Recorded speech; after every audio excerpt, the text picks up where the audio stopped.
masalah, ada problem, ya namanya manusia banyak kekurangan kita, amin. Gak ada yang sempurna di dunia ini. Makanya firman Tuhan kepada kita pagi hari ini, buat saya juga, supaya kita kalau ada berbagai ujian, pencobaan itu suatu tanda bahwa kita bahagia, kita harus bahagia lewat ujian itu. Bukan dalam arti kadang-kadang kebanyakan manusia, kalau kita sukses, ya kan, berhasil, atau keluarga kita aman, damai, sejahtera, sentosa, baru kita bilang keluarga kita bahagia. Tidak, saudara. Terbalik dengan firman Tuhan. Kita harus kita menganggap juga. Kita harus menganggapnya juga kalau ada berbagai ujian, percobaan yang kita alami dalam hidup ini, ya, dalam apa istilahnya, mungkin lewat suami ataupun istri atau anak, dalam pekerjaan, dalam pelayanan, dalam kehidupan, ya, setiap kita. Makanya selagi kita masih ada di dunia ini, itu ujian demi ujian tidak pernah selesai, amin. Ada terus, dan step by step, saudara, ya. Ujian itu, pencobaan itu ada satu persatu. Tapi yang pencobaan pertama, Tuhan sudah memampukan kita, sudah melewati. Dia kasih lagi ujian kedua, kita bisa melewati lagi dengan cara yang ajaib, ya. Seberat apapun masalah kita itu, Tuhan pasti ada di situ, amin. Di balik masalah, di balik ujian, tantangan, hambatan, pencobaan itu anggap kebahagiaan, ya. Nah, ada satu kesaksian sedikit yang mengenai kita, gitu ya. Kadang diperhadapkan ada masalah, problem sedikit, ya. Ada masalah, problem, ya.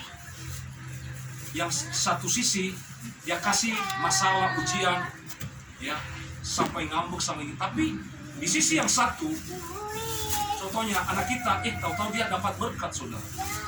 Dia dapat, contohnya, dia rindu untuk masuk ke perguruan tinggi yang dia ingini, yang dia sukai, dia senangi. Nah, akhirnya anak kita itu dapat, mungkin dia dapat lolos di situ. Menurut manusia mungkin tidak bisa, ya, tidak masuk dia. Ya, itulah saya bilang tadi, itu di sisi lain, kadang-kadang iblis gangguin kita, suami istri gangguin, supaya kita berantem, supaya kita bisa dicuri damai sejahtera sukacita kita.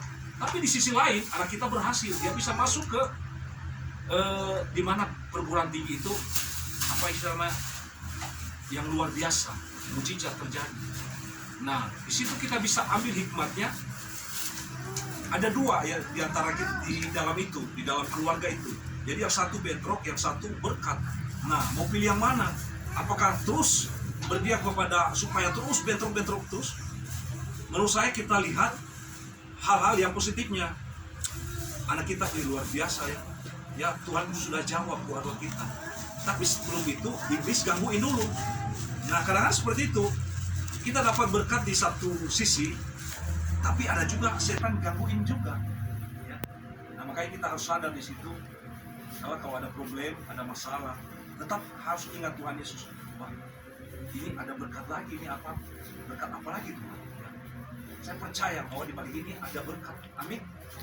Dan saya percaya itu, kalau ada masalah, ada problem, ada berkat di situ, di luar itu, di balik itu. Benar firman Tuhan itu, saudara. Nah, makanya firman Tuhan tadi, anggaplah suatu kebahagiaan, supaya kita lagi lebih naik dan naik level lagi di dalam problem masalah kita ini. Ya. Jadi saya bilang tadi itu, selagi masih kita di dunia ini, itu masalah, problem ada terus, ya. Tapi puji Tuhan, bersama Tuhan Yesus kita bisa melakukan, kita cakap, kita bisa mengerjakan yang biasa menjadi luar biasa bersama Tuhan Yesus, amin. Amin. Ya, kita bisa melewati semua itu satu persatu, ya. Tidak ada di dunia ini langsung masalah beres semua, tidak ada.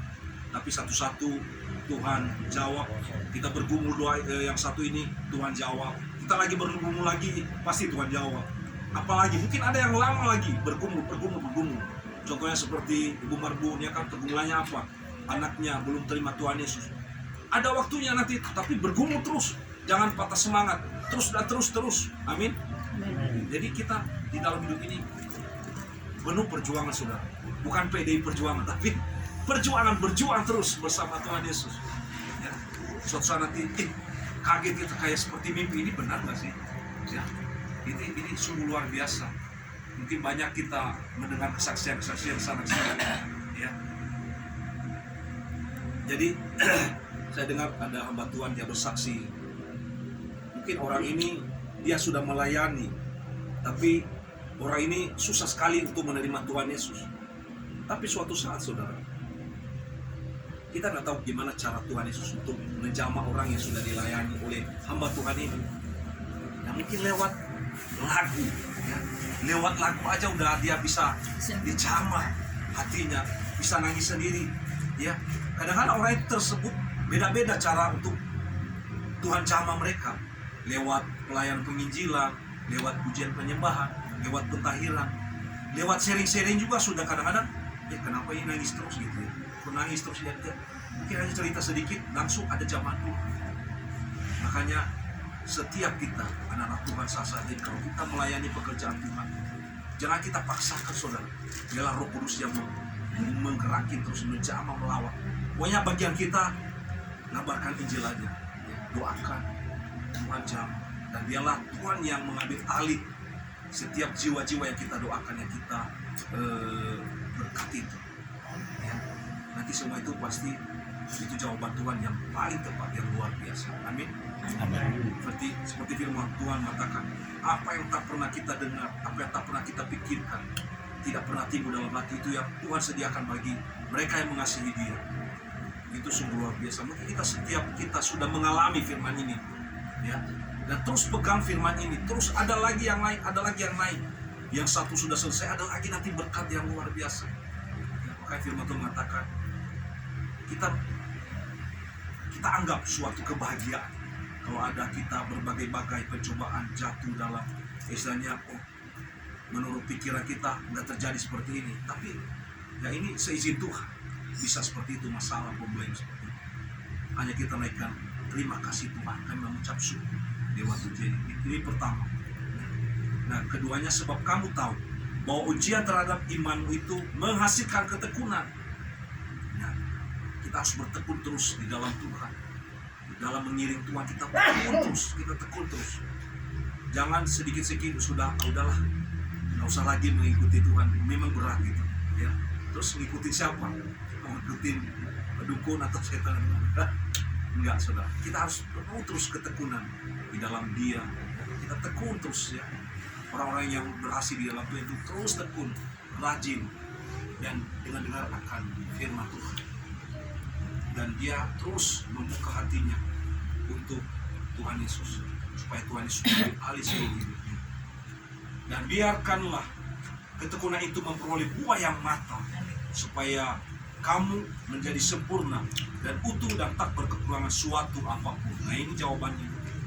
Jadi biarkanlah ketekunan itu memperoleh buah yang matang, ya, supaya kita sempurna, disempurnakan dan utuh dan tak kekurangan suatu apapun. Ya, ini yang luar biasa. Berarti kalau kita terus tekun di dalam Tuhan, ya, dia mengatakan jawabannya tak kekurangan suatu apapun, ya, baik hikmat, baik kebijaksanaan, baik pikiran, kelakuan kita nanti itu dia sempurnakan kepada kita. Ada 3 poin ini tadi.